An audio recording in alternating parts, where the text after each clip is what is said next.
Now the serpent was more subtle than any beast of the field which the Lord God had made.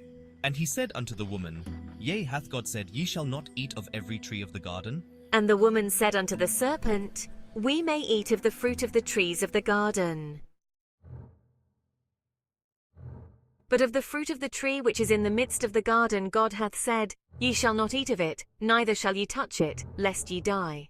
Ye shall not surely die.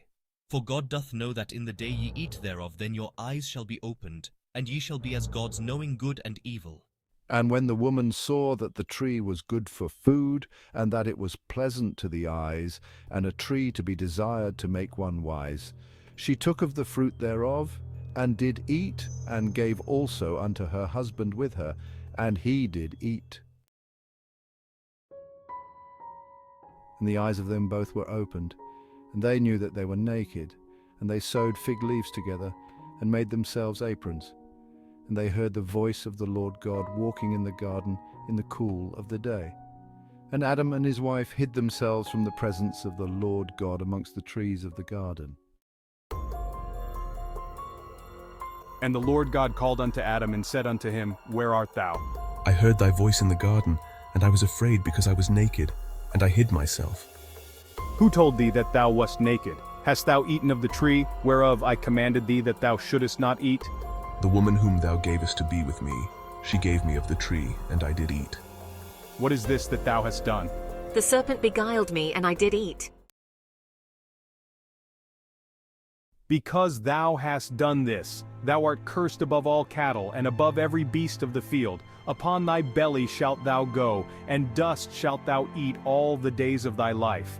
And I will put enmity between thee and the woman, and between thy seed and her seed. It shall bruise thy head, and thou shalt bruise his heel.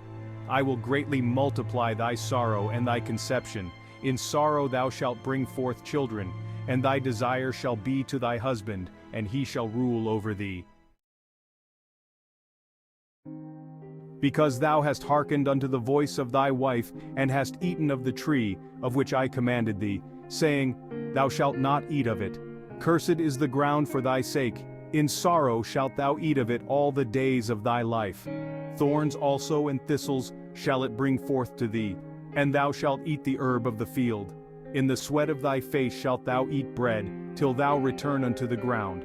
For out of it wast thou taken, for dust thou art, and unto dust shalt thou return. And Adam called his wife's name Eve, because she was the mother of all living. Unto Adam also and to his wife did the Lord God make coats of skins, and clothed them. Behold, the man is become as one of us, to know good and evil. And now, lest he put forth his hand, and take also of the tree of life, and eat and live forever. Therefore the Lord God sent him forth from the Garden of Eden, to till the ground from whence he was taken. So he drove out the man, and he placed at the east of the Garden of Eden cherubims, and a flaming sword which turned every way to keep the way of the tree of life.